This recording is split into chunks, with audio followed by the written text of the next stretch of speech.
So when I came here, I had cash, I had a house. I was super fit and healthy, dude. And I thought I was crushing it. I was dating this fitness model, this Australian fitness model. Within 3 years, all of it was gone. Within 3 years, everything. And I was 10 kilos lighter. I was in a hospital bed. I was pale as a ghost, and I was dying. I was dying, dude. And what really happened over those 3 years, in the relationship, I lost myself. My friends, welcome to another episode of the Thoughts on Purpose podcast. My name's Nash Mackey, personal performance coach, and I'm so grateful to have your company here today. We have an amazing guest for you. His name's John Templeton. He's a mindset and resilience coach. And through his online programs, his workshops, and his one-on-one mentorship, John is supporting people become more so they can live more fully. It's a mission that resonates with me so deeply. Now, obviously, this show, the Thoughts on Purpose podcast, is all about supporting you getting your thinking right to go out there and live your best life, really pursue your purpose here on earth, and also uncover more of what that is. What John shares about his journey through life so far is really going to be an eye-opener for you. It's going to help you adjust your perspective, just in case you found yourself in a time in life or a period of your life where you felt like where you were was so far from where you wanted to be. At 16, he dropped out of school and he was, hooked on drugs and alcohol. And he managed to go from that to becoming very high up in the military as a personal trainer, and then moving on to now the work he's doing, supporting people through the amazing work he does. So his journey is incredibly inspiring. And so I'm so grateful that you're here to learn from him. Do me a huge favor, like this video, share it out with people you care about so we can have a greater impact together. Also, leave a comment with what lands for you. So excited to bring this episode. So grateful for your company. Without further ado, let's do this. John Templeton, thank you so much for joining us on the Thoughts on Purpose podcast, brother. It is an absolute honor to have you here, man. Thank you. I really appreciate really appreciate your time, really appreciate the work you do, your podcast, and for even considering to have me here. I feel honored. Thank you. So excited to dive into this, man. There's so many different paths we could take. There are some that I think I would kick myself if I didn't go down with you. Mm-hmm. I've been researching a lot of your content, and you talk on a heap of different topics. I find like you're very, you've just got a heap of knowledge on a range of different stuff, which is incredible. So I'm looking forward to deep diving on this. Cool. Same. I'm excited. Yeah, man. But let's start at the beginning. You were born in Australia. Talk to me about you growing up. I was born in England. I've got my British passport, and I lived there till I was 10.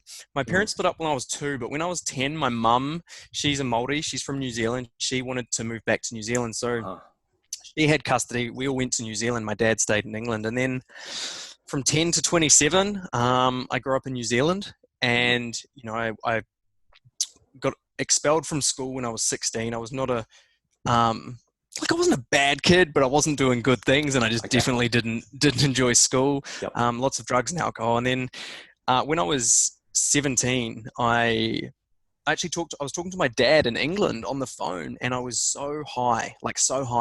And my dad is like a saint, morally a saint. Wow. And I just felt worlds apart. I was like, what are you doing with your life? You're taking drugs, you're just a piece of crap, really. And your dad is, and my dad's done a lot for me. Ever since my parents split, he's just been there for me. Yeah. And so I was like, I'm letting my dad down. So then I in that very evening, got off the phone to my dad and was like, I'm changing my life. Like, something has to freaking change. And the next day I decided to join the army. So that was the shift from like shithead to, okay, let's try something different. And, the army provided this incredible platform for me to achieve things. There was structure, there was a system. It's like, do this course. And I've always been driven to be the best. Like, when I took drugs, I wanted to take the most drugs. When I drank, I wanted to drink more. When I partied, I wanted to last the longest. I wanted to be the cool guy, right? I was driven by being the best. And it's a good trait, but it was just channeled in the wrong area. So in the military, I channeled it into that, and I became super fit, healthy, driven. As a soldier, I became a really good soldier. Went on to the reconnaissance and sniper platoon, which is, it takes a certain type of person, and I had that personality to go to that level of soldiering. And after that, I actually became a physical training instructor because my passion was with fitness. Yep. I'm just going to give you this kind of story, and then I'll tell you how I got to Australia. Yeah, this is cool. This is good. This is really good. Physical training instructor selection is a difficult process. I won't go into detail, but I got selected. Myself and one other person passed my selection, and then you go on to what's called 9 months of primary training, and that's when we ultimately get our civilian certifications, which normally take 3 years. The military crams them into 9 months. So we were studying hard. We were doing up to 8 hours of exercise a day. We were just getting smashed to become super fit, good leaders, good speakers. And so, after that, you get posted to a unit to take hundreds of people for physical training. Yeah. And I actually topped that course, which was huge for my confidence. And I got posted to train the Special Forces, the New Zealand Special Forces, as the junior physical training instructor. Wow. I ended my career there, so I was there for a year, ended it in 2010, and how old was I then? 24. Yeah, 24. And I started my own personal training business. That didn't go well. It failed. I opened a gym with a couple of other physical trainers. That went really well. We duplicated it, had 2 gyms. Now this takes us forward to 2014. And I was competing at CrossFit at quite a high level. I had these 2 gyms, and I met a girl, right? And she lived in Australia. So I cyber met her. Okay. And fell in love, as you do. And I was like, I wanted to kind of sell my gyms anyway, and all the timing just fell into place. So I sold my shares in the gym, and I moved to Australia. So that was 2014. I was 27, and I've been here just over 6 years in Australia. So when I came here, I had cash. I had a house. Like a rental property. I was super fit and healthy, dude. And I thought I was crushing it. I was dating this fitness model, this Australian fitness model. I was like, fucking thought I was the man, right? Within 3 years, all of it was gone. Within 3 years, everything. And I was 10 kilos lighter. I was in a hospital bed. I was pale as a ghost, and I was dying. I was dying, dude. And what really happened over those 3 years, in the relationship, I lost myself. I lost my drive, my passion, my purpose, because I tried to look after, I tried to fix, and I tried to please this woman. And, she had her own stuff going on, chronic depression, anxiety, suicide attempts before I met her, while I was with her. And it really fucked me up. And, I don't blame her at all. In fact, she's a blessing. Yeah. I let myself down in such a big way. But that was the biggest lesson I have ever received in my life, because all that money I sold my gyms for was gone. I'm talking gone. I had to sell my rental property just to keep living. That money disappeared. And I was I tried to start up an online CrossFit training business, and by this stage it was doing $200 a week, not enough to live on. So I was like supplementing my income with like personal training. And that's when I ended up in hospital. I was so stressed, dude. I had warts growing all over my body. They, over 50 blood tests, about 20 stool samples plus. I was in hospital for like a week at a time, 3 weeks, x-rays on my stomach, colonoscopies, endoscopies, everything. And they just said, like, we don't know what this is, dude. Have some antibiotics, go home. And so I went home, and I was a mess. And then I went to a naturopath. I was like, I need to do something. I went to a naturopath. I couldn't even hold down water. If I tried to drink more than a few sips of water, I would vomit up. And the naturopath, the first session, she's just like, are you stressed at the moment? And I just said to her, I broke down crying, and I was just like, you wouldn't, if I told you, like, yeah, I'm really fucking stressed. And so that was my first interaction with how stress can kill you. But I also backtracked, and I'm like, well, why am I stressed? Okay, it's my environment. Well, why have I let myself get to this environment? I've dropped my standards of myself and my expectations, and I followed the chain. And that's when I realized that mindset was everything. Like, health is a byproduct of a good mindset. It's not anything else. If people are unhealthy, and I don't say that because I know there are lots of people that will hear this and they've been sick and they've had loved ones that have been sick and died, but I truly believe that with the correct mindset, the human body is its own chemist. When we have the right mindset, the right chemicals, the right frequency, vibration that we carry, I truly believe we can heal. And I've seen it firsthand. Like, I've seen people heal themselves through meditation, through mindset. So that's my belief systems, and I've experienced it firsthand. And what that did was that inspired me to sort of step into the mindset coaching realm. Mm-hmm. Now, I'd been a coach in the military, you could say, taking people for training. I'd been a coach in the CrossFit world. I'd been like an online coach, and I coached a few people to a very high level. And you asked me before this interview, like, how long have you been coaching for? And mindset coaching, I did my master hypnotherapy. I got certified in December 2017. Mm-hmm. So this relationship ended, and then not long after, I did my certification of hypnotherapy. And that's when the transition went from physical coaching with people to mindset coaching. So yeah, when you asked, it's been just over 2 years now. Mm-hmm. Yeah. That's amazing, man. Wow. What a journey. What a journey, and what an incredible gift you can offer people, because you've had so much experience that you can then tap into. I guess if you hadn't had that lull as well, where you had everything together and then you experienced that massive dip, it was almost like your story was so good. It was just ticking all the boxes. It really was. Yeah. It was almost too good to be true. I like a year before I left, I was New Zealand Clio Bachelor of the Year, so I had all this media attention. I was doing like modeling. Everything was like, fuck, I couldn't fault my life. But with awareness now, looking back, like, what happened needed to happen. Otherwise, I would nowhere near be where I am at the moment. Mm-hmm. You know what I mean? Yeah, and sure. I think all of the experiences financially as well gave me a lot of wisdom. I've had people come to my events. I run events. And I remember a man coming in and he's like, we lost $150,000. And he was just, and I was like, when did you lose the money? He's like, 6 years ago. And I'm like, whoa, dude. Whoa, 6 years? You could have rebuilt yourself. You could be a millionaire by now if you just stopped complaining about what had happened. And I couldn't stand there and say that to him if I hadn't done it.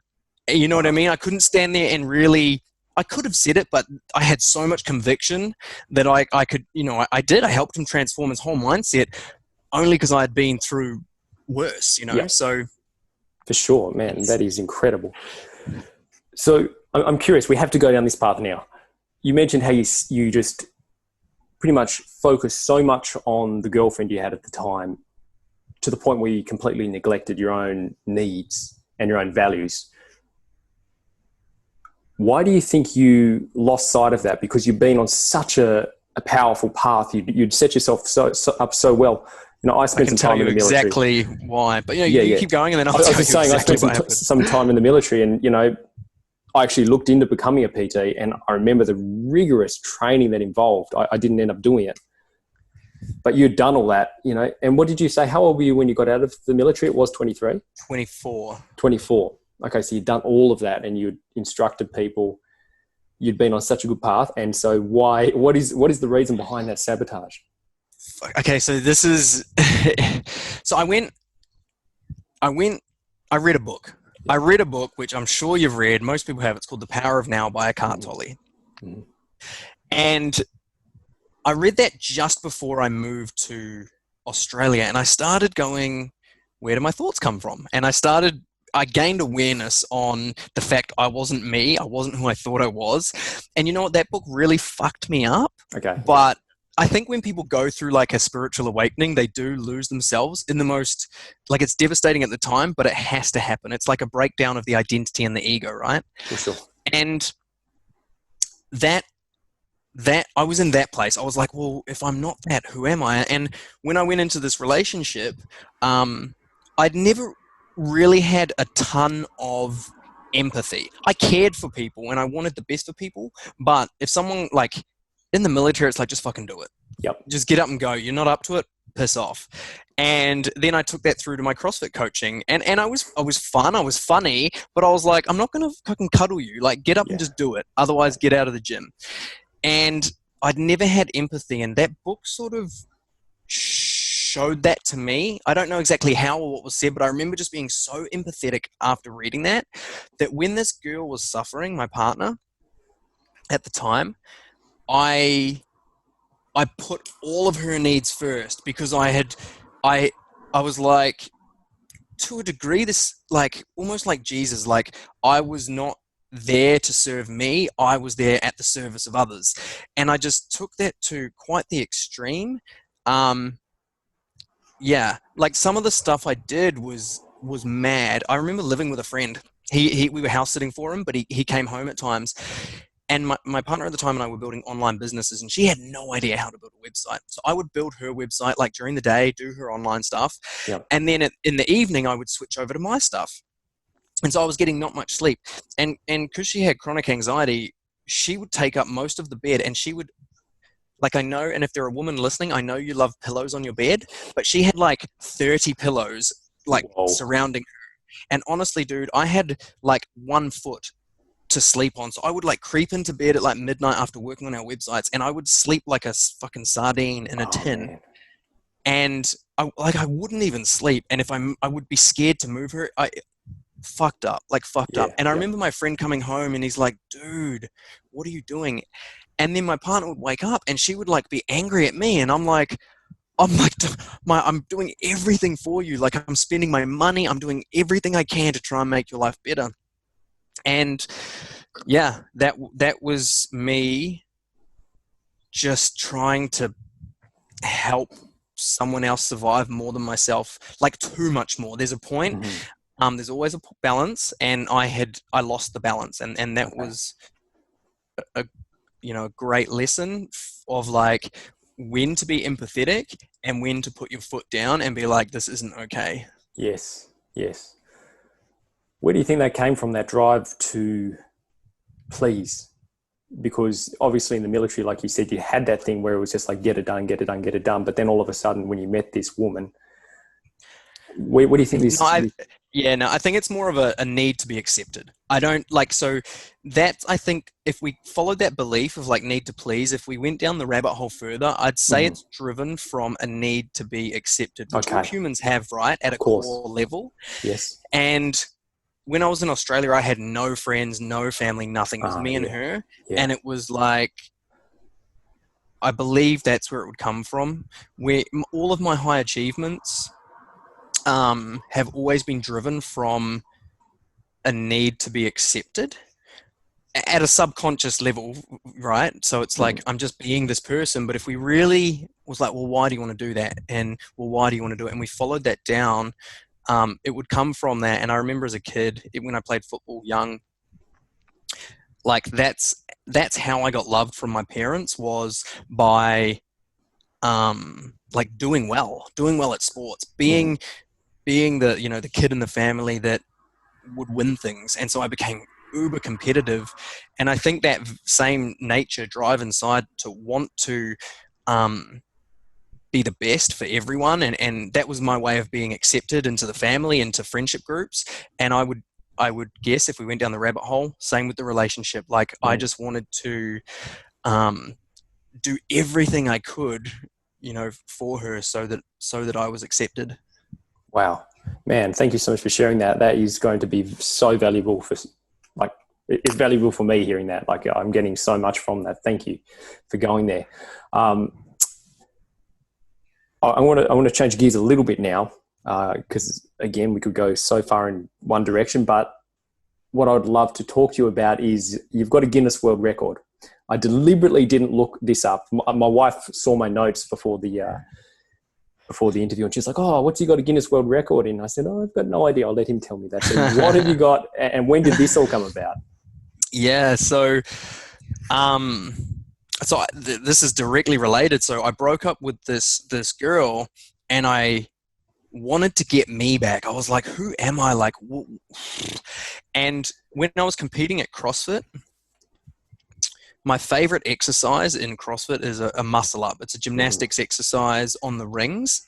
It's funny, everybody asks me this question, like, what's the record for? Okay. And so I wanted to do something. All through sport, you always work on the things you're bad at. That's naturally what you do. So you become a balanced athlete. Mm.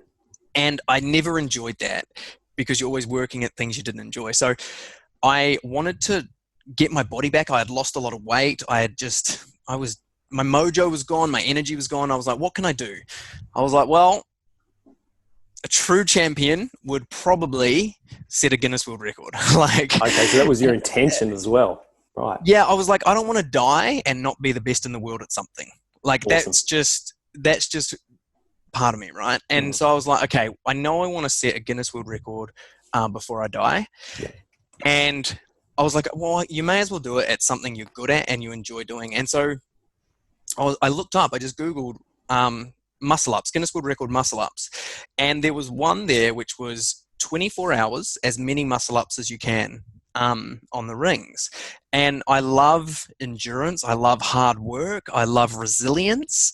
And so and I love ring muscle ups. I was like, fucking this one. This has my name on it. Yep. So I applied for it. And they don't send you the rules for like 6 weeks. So I was in the gym, and this is the other thing. I was only training once a week for this. So people always ask me, and I just did once a week. But what I did for that one session was like quite high intensity and quite a lot. Mm-hmm. So I started training. So a ring muscle up, you're hanging from the gymnastics rings. Usually you're allowed to, like, not in gymnastics, but in CrossFit, you're allowed to swing. It's called a kip. Yes. And pull yourself up over the rings and then push like a ring dip. So you go from hanging to like pressed out above it. So I started training, and I was training for like 6 weeks doing swinging ones. And then the rules came through and it said, no, they need to be strict. You're not allowed to swing. Nice. So you literally have to like pull, like it just takes so much more strength, roll through and push. And so it changed. And I was like, fuck, I don't know if I can do this. This is outside of my wheelhouse, but I'm signed up and we'll give it a crack. So, man, I trained for, they give you 12 months to complete it. I trained for 11 months and then I picked a date. So I just trained as much as I could, and then I picked a date, and I picked it for like 2 weeks time. And what I underestimated was how hard the admin was. Check this out. So it was definitely the hardest part of the world record. I had to have like 6 judges that had to do 2-hour stints each, and they could rotate twice, but they weren't allowed to know each other, and they had to be certified in gymnastics in some way, shape, or form. I needed 24 witnesses that could pair up and do like staggered just witnessing and observing, and keep track of the repetitions every time the judge said, yes, it's a good rep. And none of those 24 people were allowed to be associated. They weren't allowed to be associated with me, and they weren't allowed to be associated with the facility we were doing it in. Man. Try and find 24 people that don't know each other, that don't know. Anyway, it was like jury duty or something like that. It was crazy. Got that sorted. We needed 3 cameras, so we had to get a home security system to film 24 hours straight, because the whole thing, you need media attention. You need all of these things for it to be accepted. Yeah. So that was the hardest part. But yeah, training went, I built up to 6 hours. And when I got to a point where I did 6 hours like hard, and I was like, okay, I just did that. If I slowed down like 25%, but extended the time out to 24 hours, I would get the record. So that was the point where I was like, I think I can do this. That's where I set the date, and went for it. Man, good effort. I tell you what, I don't think I can do one of those. I'm sure you could. Oh man, I am working toward an hour-long ab brace at the moment. That's my goal by the end of the year. It's a little bit boring. An hour-long abdominal brace. Oh wow! Yeah. So I'm at about that's fucking freaky. 18 minutes at the moment, but that will be my little achievement for this year. So I usually give myself a bit of a challenge, but yeah. Man, I'd say that would be harder than doing muscle ups. Oh, who knows? 1 hour? It gets a bit boring. I'll say that much. So Yeah, it's using muscles I never knew I had. So Yeah, I bet. That's my little claim to fame. But yeah, that's awesome, man. Well, I love that. good luck with that. Thanks. Thank you. Thanks. So we touched on this briefly before about, because obviously, you know, you're an incredible performer it's demonstrated throughout your entire story or your journey so far. You've just explained to us. When people hit a limit where they're going all in, they're putting in the work, they're showing up, but for some reason they feel like there's a ceiling above them, a glass ceiling. Yep. We spoke about the client who sent me a message prior to doing this. I was sharing with John that my clients have the opportunity to send messages in to get answered by the guests. And we got asked by one of my clients about what to do. I'm going to read the exact message. So, when you feel like you reach a point and you can't seem to push past and develop any further. So I was wondering if you could speak into that for us, man. Yeah. So depending on who is asking and how specifically they mean a limit is going to depend on the tools that come out of my toolbox to move someone through this, okay, or assist someone and guide them through this. Any glass ceiling is usually shattered if we're talking mental, because if it's you know, physical or emotional, usually mental, it's going to come down to a limiting belief. There's going to be a belief, an internal belief that person has that's holding them back, and it's about discovering where that limiting belief is. Now, the fact that this person has said that what was the words they've used? Because that's what they've written is literally, I believe, what did she say? So when you reach a point and you can't quite seem to push past and develop further. Look, I would just love to meet this person and be like, what the fuck are you talking about? Seriously, you can't.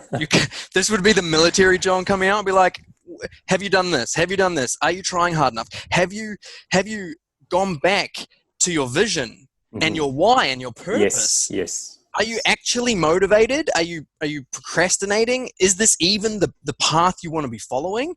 They were some things I would play with to start with. And if they were like, yes, like I've revised it, and this limitation, if this limitation then became a feeling like, you know, they might be scared to step in. They might be scared to start. What she does a sport, doesn't she? Yes. Yeah. Dancing. Okay. You know, is she scared to go onto a stage? Is she scared to go alone? Like, if it gets to the point where it's a fear and emotion, now we're talking, because now it's like, well, what belief is triggering that emotion? Well, I believe if I do that, I'm going to be judged, or if I do that, you know, I'm not worthy of that. That's another really common one. It's like, okay, cool. I would like to say two things. One, when people hit their glass ceiling, I love it because it means they're trying. And most people in life don't hit that ceiling. As soon as they feel a touch of like negative emotion or resistance, they're gone, they're out. And it's like, you know what? Piss off. Yep. For those people that do hit that point where they're like, I'm freaking out here. I love people like that because you are pushing what's possible and your limitations exist. I'll tell you a story. Like, I've had clients before in the past and they're like, oh, like, you know, I'm not really scared, or I don't really feel my limitations. And I'm like, well, have you even, you know, athletes, have you even thought about aiming higher? And they're like, oh no, I couldn't do that. And as soon as they say, no, I couldn't do that, like, that's where we need to work. That's the limitation we need to work on, because all of a sudden you start saying, is this possible? And then all of a sudden they go, they open up to the idea, and then we work them through it, and they achieve that first goal. You know, they compete at a competition and they get on the podium, for example, and they never thought they could. And then you talk to them again and you reassess, and it's like, well, what about this? And what you learn is that it doesn't matter if you're sitting on the couch just wanting to get started with dancing, or get started with a business, or get started with something. That resistance you have is the exact same as someone who is a professional athlete who wants to like go to the next level, become like the captain of their team. You know what I mean? It's the exact same resistance, and the story of like, oh, I'm not good enough for that, or I'm not that person, I'm not worthy. And those limiting stories, whether you're on the couch at home or whether you're an Olympic athlete, once you hit that next glass ceiling, that limitation, as this dancer said, let's dive into what thoughts, what story you're telling yourself, and let's change the story. Let's change the narrative. I love it, man. That's absolutely incredible. It's so valuable. So obviously, like you said, you're working with Olympic athletes, special forces personnel, celebrities, and just, everyone in between. What's a common problem you see, or an overarching problem you see that most people are challenged with in this day and age? Okay, so the high achievers, I'll leave them to afterwards. The people that are not high achieving lack clarity and purpose. Okay. They don't know what they want to do with life. That is a really common thing for general public. Yeah, sorry. Now, how would you define like high achiever, and could we get into that too? Yeah, well, I wouldn't have a definition. Cool. I'd really feel into it and say something along the lines of like, someone who's going after their dreams at any capacity, at any level, if they're going after it, whether it is going after a new business they want to start because they see something in the world they want to have an impact on. Okay, cool. To me, so you might not be a high achiever, but you're moving in the direction of achievement. You want to achieve something. Let's go with that. Yeah, I love it. So there are lots of people that just don't want to achieve anything because they're like, they've been conditioned maybe to, and this is no disrespect, whatever your beliefs, whatever you choose to do with your life is up to you. But if you're lacking passion and purpose and like fulfillment, you might want to look at that. I'm just saying. So like for a lot of people, it's a lack of clarity, a lack of vision, a lack of purpose.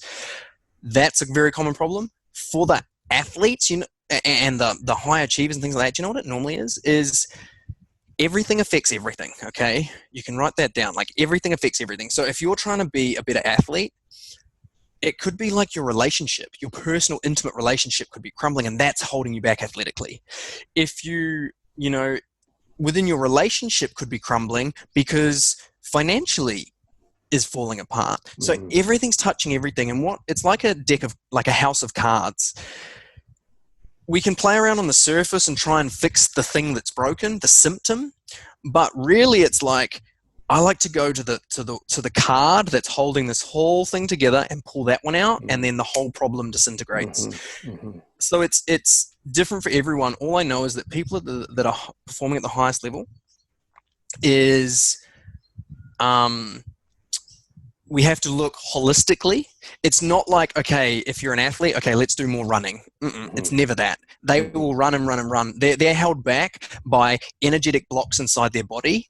And those are, again, limiting beliefs, stories they've told themselves and held onto from the past trauma from, heartbreak is huge. Someone has their heart broken, you make up stories in that time about what happened. If you lose loved ones, if you have health problems, you make up stories. And it's those negative stories that when you feel into them have a negative connotation, a negative feeling.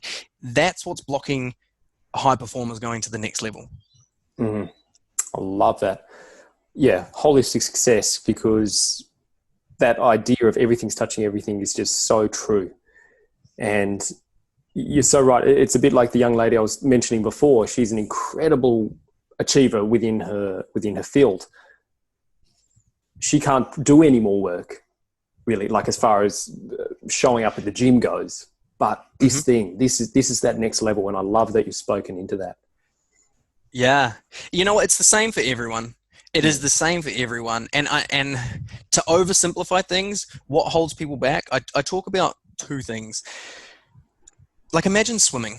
Imagine we're treading water. We're all just treading water. But we've got like a ball and chain tied to our ankle, or someone has a ball and chain. Now, all of our ball and chains are different sizes. Some of them could be really small. So treading water, keeping your head above water would be easier. Yeah.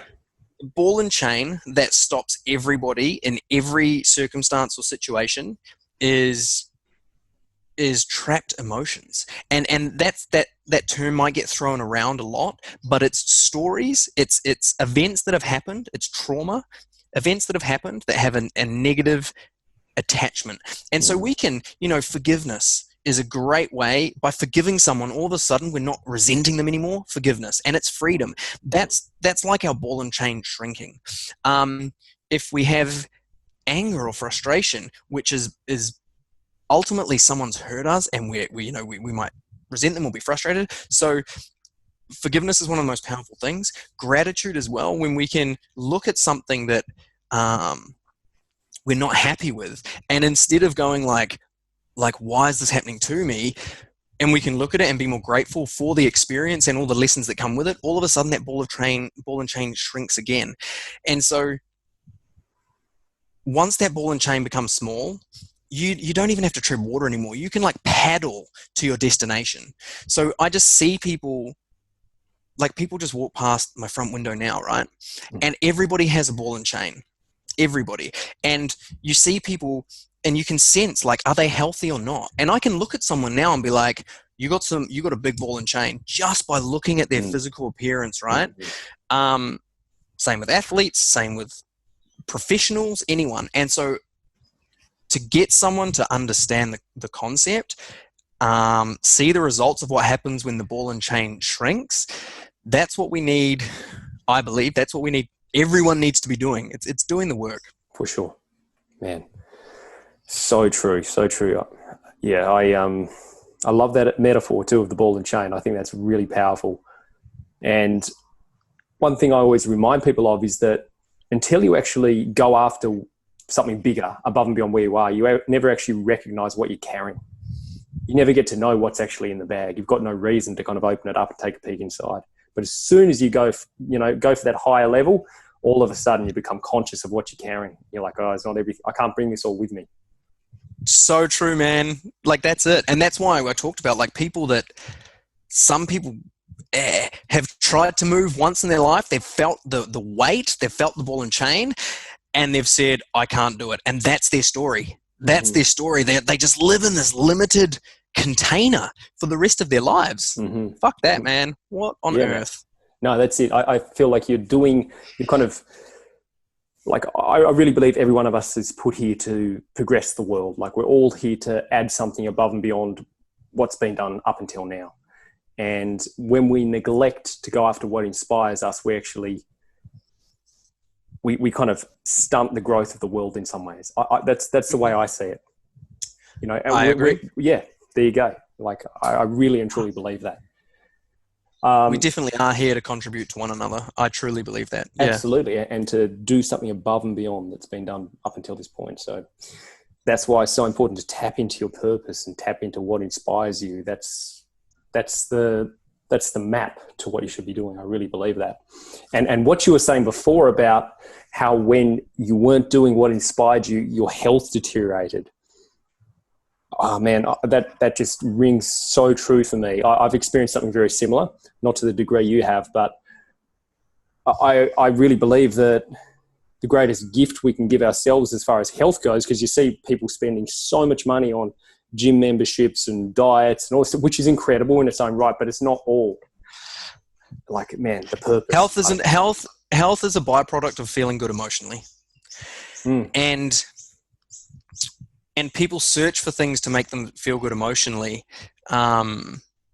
instead of just feeling good emotionally. I went to you might know Dr. Joe Dispenza, and some of the people listening might know him. So I've done all of his trainings, and I went to his week-long retreat. And there are a lot of unhealthy people there.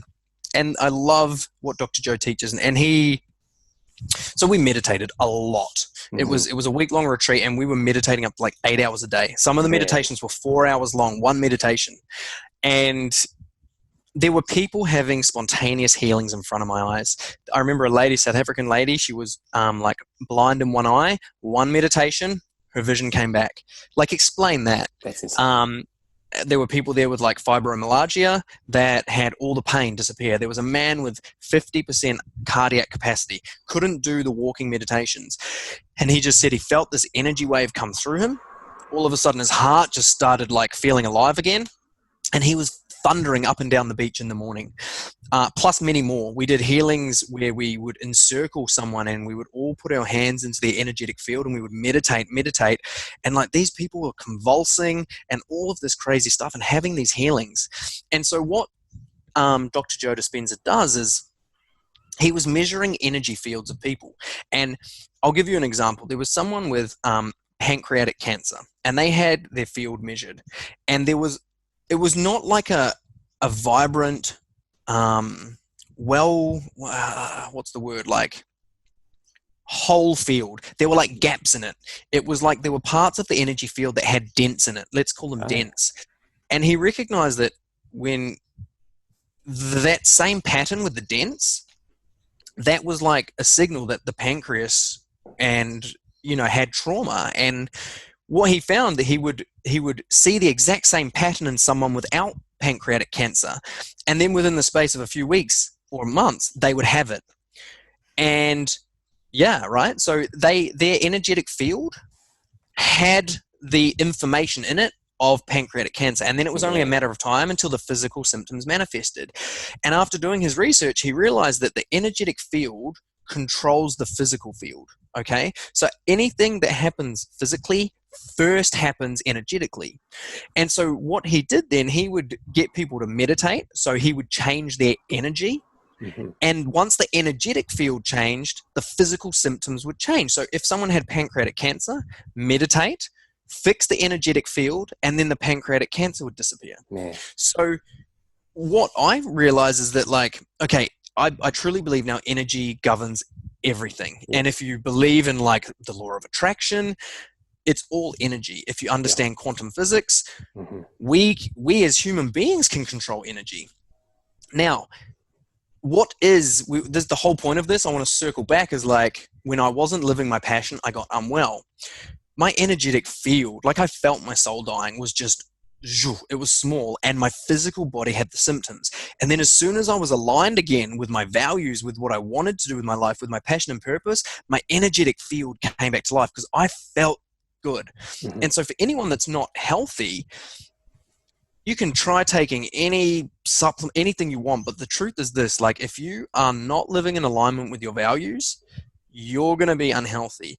And what can cause us to go there's a couple of things, is like, well, I'll always talk about the limiting stories we have for ourselves. The limiting stories are what stop us living our passion and purpose. Mm-hmm. And so ultimately we fix the ball and chain, the limiting stories, we start living in alignment with our values, we get healthy. Mm-hmm. Man, I love that. And Joe Dispenza's work is incredible. I'm a little bit jealous. I'm so excited to go to his events. So good on you for attending those. And obviously that's shines through in your knowledge now. So that's incredible. This kind of leads us on to the next question quite well. So as far as daily habits go, obviously you are, from what I've observed, and obviously coming from a military background, you're still very regimented in the way you show up. Your daily rituals, what are, it might be one or multiple daily rituals that you do not miss? Like it's like your oxygen. Is there something for you? The one thing I never miss is, as soon as I wake up, I drink like 750 mils of alkaline water with a few drops of fulvic acid in. That is something I never ever miss. And then obviously I go to the toilet like any good healthy male, right? Yeah. But that for me is crucial. Getting hydrated with good alkaline water first thing. Yes. And I just drink so much water. I've been drinking water this whole podcast. I drink a lot of really good quality water. Mm-hmm. So that's the one thing I would say don't miss. However, sometimes I do miss these things depending if I'm traveling or circumstances, but this morning I meditated for an hour, and it was a Dr. Joe Dispenza. It was 60 minutes long, one of his meditations. So I meditate most days, not every day. And I've got a process which I train people in, which is the Book of Life. Mm-hmm. It's an A5 clear folder. It's like a vision board, but on steroids. And what I mean by that is it's got your visions on there, your future you want, but it's also got pages like your limiting beliefs that you're destroying. So shrinking, as people are reading their book of life each morning, their ball and chain is shrinking. It's got their values. So they know the actions they need to be taking each day to live in alignment with their values so that they can be healthy. And I've recorded meditations that go with the book of life. So it's 18 minutes long, wake up, earphones in, they sit beside my bed, put on the book of life meditation. For the first 8 minutes, it's just getting in state. So getting into a theta brainwave, connecting the mind and the heart into coherence, and then going through the book. And that theta brainwave is the hypnotic brainwave. So anything that we absorb during that time actually goes into our subconscious. Instead of just being a thought or an idea, it becomes part of us and we embody it. So Book of Life is my powerhouse tool that I use. And then today's Sunday, it's recovery day for me. It's like meditation. It's a little bit more relaxing and healing as opposed to focus and driven. So, I do mix the feminine energies of rejuvenation also with the masculine energies of drive and focus. Love that. Very, very powerful stuff. And actually, it's funny you mentioned about the water as well, because that's what really pricked my ears up to your work, where you were speaking about I believe it was fluoride in water. Am I correct? When was that? That one might have been a while ago. It was. I came across the video and I was like, whoa, this is interesting. You were talking about, and since that we've started buying toothpaste. We've got 3 little kids, my wife and I. We're not having the fluoride in our toothpaste anymore. We're looking at getting the filters that reduce that. Dude, if I can recommend anything to anyone, get a water filter as soon as you can. Yeah. Our bodies are made of water, and the water that it comes from I don't know about Tasmania, maybe it's good. Pretty clean here, yeah. Still. Yeah, this is yeah.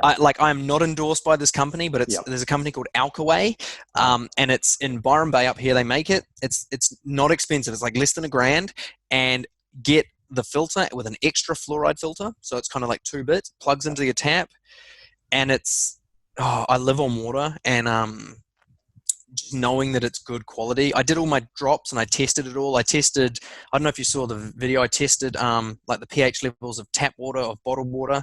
No, I didn't see that one. No. Yeah, this bad boy is the genius. That's awesome, man. I love that. That's really opened my mind up. And I've been talking to a few different people. One argument's been, fluoride's actually, we need fluoride. And I'm curious what your opinion is on that. Are we able to go down that rabbit hole quickly?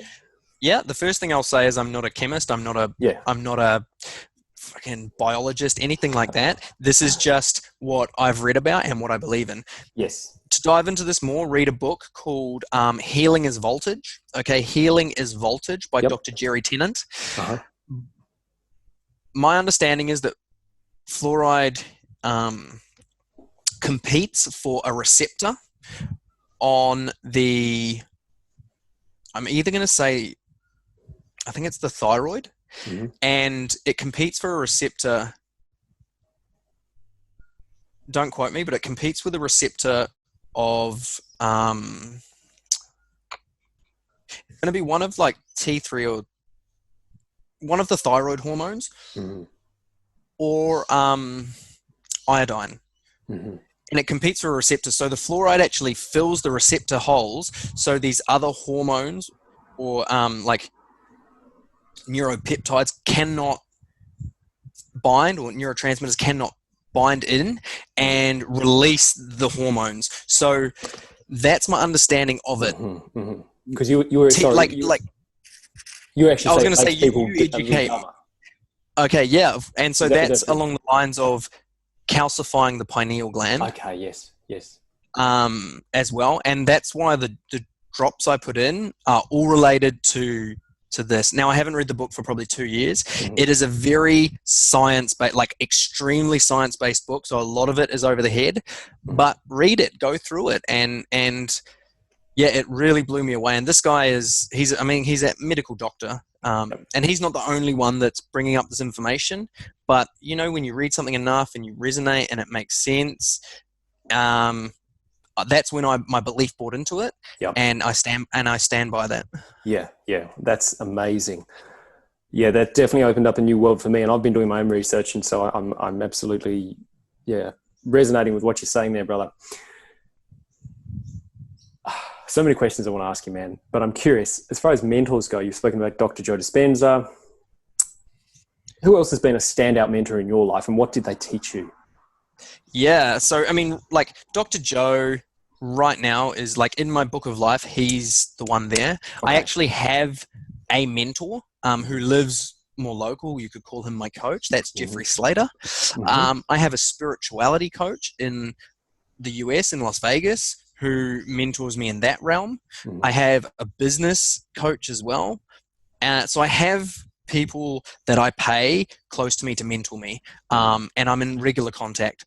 I would say Dr. Joe is more of like a hero. Tony Robbins, huge hero of mine, and it's been those two for a long time. And now Dr. Joe is coming in more. But I mean, I've always had people to learn from. When I was an athlete, I had a coach. When I was playing football as a youngster, I fucking looked up to my coach so much. So I've always had a role model or mentor that we learn through osmosis, being around people. So the more I would just watch their videos, read their books, and you read enough and you just surround yourself with it enough, you start to embody it, and you don't just know the knowledge, you live by it. So yeah, Dr. Joe and Tony Robbins. I'll tell you this: when I was taking drugs, I was inspired by like hip hop artists. When I was bodybuilding, I won New Zealand national bodybuilding title. It was Arnold Schwarzenegger. So I read all his books. I had his magazines. I watched Pumping Iron like every week. And I moved into CrossFit, and it was like Rich Froning, the best on earth. So I would just watch his videos on repeat. And then I moved into spirituality. It was the Dalai Lama. So in my book of life, I've literally got it from, I've been doing it for 14 years now. I could pull old pages out and there's like the Dalai Lama and Arnold. So my mentor has changed depending on like my life goal. Right now, it's Dr. Joe. He's my inspiration. Got it. That's awesome. So this might be a little challenging to pinpoint. It would be for myself, but I'm going to ask it anyway. Has there been one belief that you've developed that just, it was like the penny dropped for you? Is there one thing or realization what was that thing that, like the light bulb moment in your development? Was there something like that for you? Yeah. My life has gone like, there have been many moments where I've taken a new trajectory. Many. So like one of the very first ones was when I was a soldier and I was in East Timor on operations, and I was saving my money over there. There was nothing to spend it on. And when I was going home, I was going to buy like a really fast car because that was what you do when you're 21 years old, and Cool. And I read Rich Dad Poor Dad, and it taught me that you shouldn't buy a car and you should buy a house. And so I decided when I got back to New Zealand, I bought a house instead of a car. 6 months later, I still was a bit rebellious. I was like, I hate paperwork, I hate a mortgage, and I decided to sell my house, and I made $30,000 profit.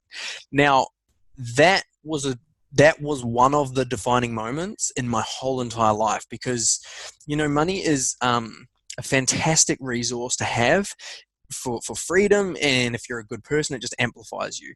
And so I was able then to reinvest it in another property and have this lump of cash that any 21-year-old soldier would never have to travel the world. So I spent a year just traveling the world.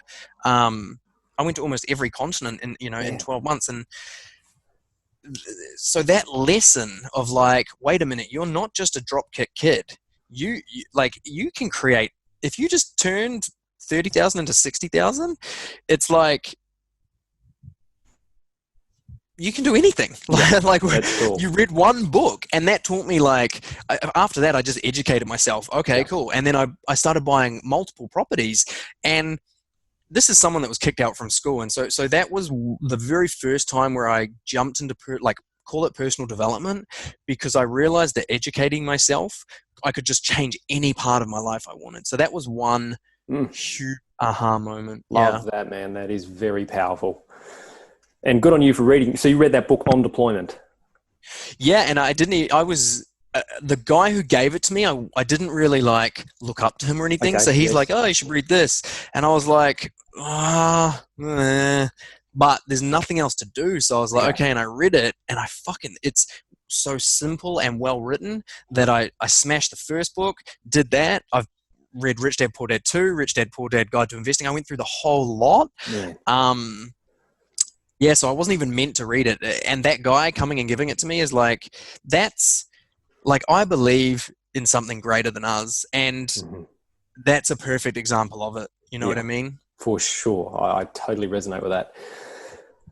John, we've got to wrap this up. We're going to want to be respectful of your time, but I'm curious if I could wave a magic wand and, fast forward a bunch of years and all the stars align for you as far as your work and what you're putting out into the world, what is the impact you want to see through everything you're doing? And what would be the ultimate outcome through the work you're doing?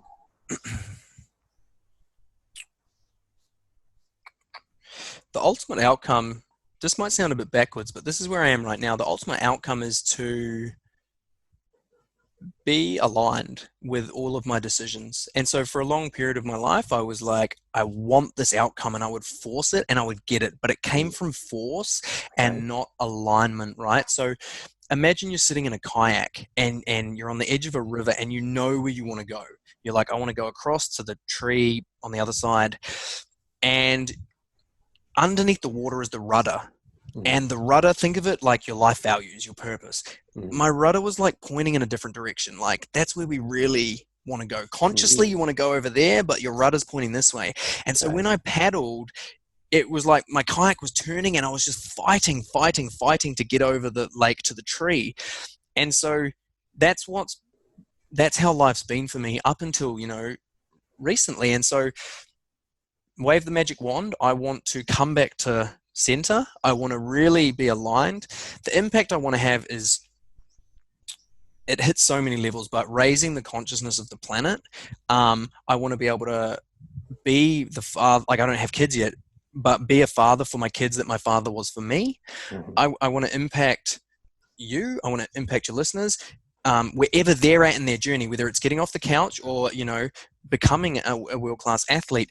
But it must be done through being me. And if that's not my journey, then I'm going to, I have to stick to what's true, because I believe that that's where I'll be the most fulfilled and in turn be able to inspire the most other people.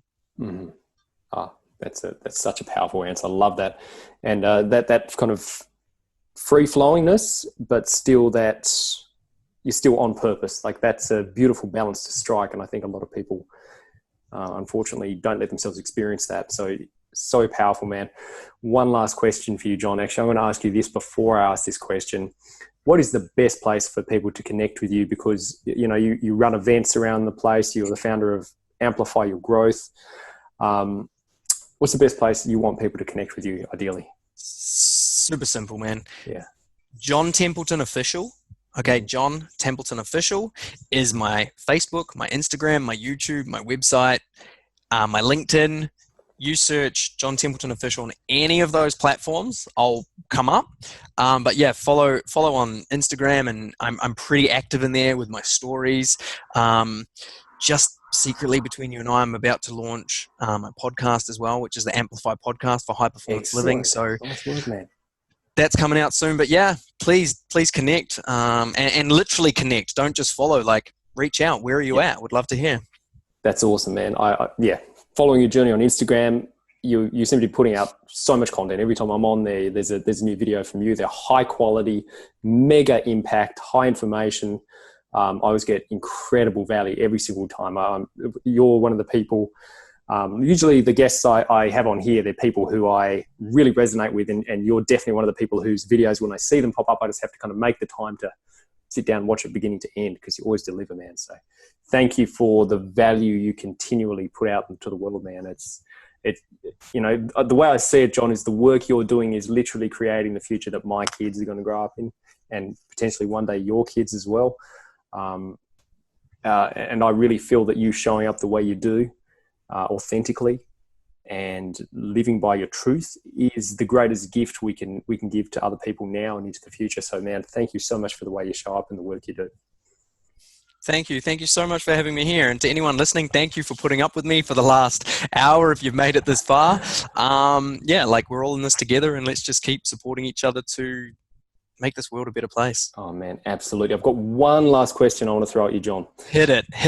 So I want you to imagine, and this might kind of be in line with what you mentioned before, but I want you to imagine that you got access to the controls of Facebook or Instagram or the biggest social media platforms in the world for 2 minutes.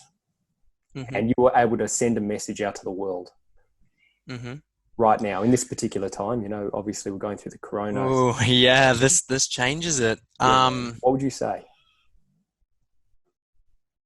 You know what, bro? I would just post a video. There's a video that I watched recently, and look, I don't want to dive into conspiracy theories, but the pandemic that's going on, I mean, can we say the word? The virus that's spreading is, I believe it's a smokescreen for some really, there is still evil in this world, and we can be ignorant to the fact that it's there, but right now as a smokescreen, there's some really big things going on at the highest level of the world. If you're into it, I can send you this video personally, privately afterwards, but it's 3 hours long, and it dives into that, and that's what I would share. And I would say, look, take this with a grain of salt. But if you feel like, humanity is being repressed, like things are, I don't want to say not fair, but we're being controlled, we're being squeezed, we're being monitored, our freedom's being taken away. It's like, well, that feeling is true. Trust that feeling, and here's the evidence of it, and here's, if you choose to, have a look at this, and here's what you can do to be a part of the solution. Wow, man, you left me hanging. No, John, look, that's fascinating. I love your perspective and how you've got the mindset that's bigger than your current reality, and you look beyond what's just happening right now. You see the bigger picture, which I totally resonate with. Man, just wanted to, again, thank you so much for your time. Thank you for the impact you're having, and just thanks for making the time to jump on here with me today. Thank you endlessly, man. What you're doing is helping me. So thank you for playing your part in humanity.